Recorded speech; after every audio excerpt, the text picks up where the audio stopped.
Now, in the manual for the power functions they recommend this 88,000 battery box and a motor and the lights. And when I bought the Helicarrier in the store the other day, they sold me this box, which is the 8293 set, where you get everything in one except the battery pack. It's not the 88000 model in the manual, it's this bigger version. Now, but you've got the same lights, the same motor, you also got a switch which you don't need but you could fit if you wanted to, and you also get a little packet of cogs, pieces, obviously for other models. There's the switch for the look of it.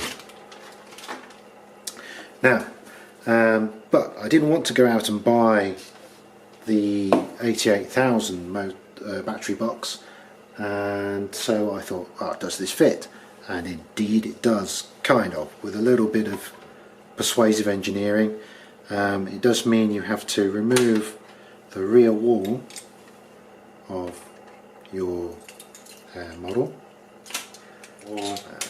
and the battery box will fit quite snugly underneath here, like so. It's even got two red bars coming out which it hooks onto, so it's almost like it was deliberate. Now the motor simply fits on the battery box. This is, oh by the way, this is a 6 AA batteries in this, and so the motor will fit on here. Before I do that though, I'll also look at the lights. The lights come on their own wire, and this just plugs in the top, on top of the motor's connector.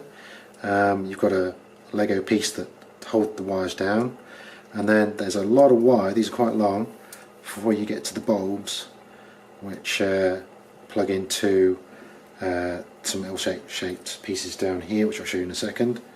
But if you do what it says in the manual and you plug this down here in the front, you end up with all this wire in your cockpit, which you've kind of ruined anyway because of the wall, but it is too much wire. What I found best to do, I'm facing this piece this direction and towards the front, and I'm going to plug this in one dot behind the beam over here on the ground, so it's on four pieces of Lego studs, and then just lay that down here and plug in my lights. I'll show you where they go in a minute from either direction. And so I've got the power lead laid down the middle, I've got the two lights laid down the middle. I'm going to put the power pack in, just make sure it's turned off, and I'm going to take the first power lead and this is the one for the lights because it's quite tight. Make sure that goes in like that way, and then the one from the motor is a bit longer. Plug that on top. Now we've got a pretty good solution for this pack, so I don't muck it off. Put that back in. Okay, and that's about as neat as I can get it. Now if I show you the other side, with just the two wires going straight to the lights, no wires hanging around in here, and the battery pack, and I turn it on.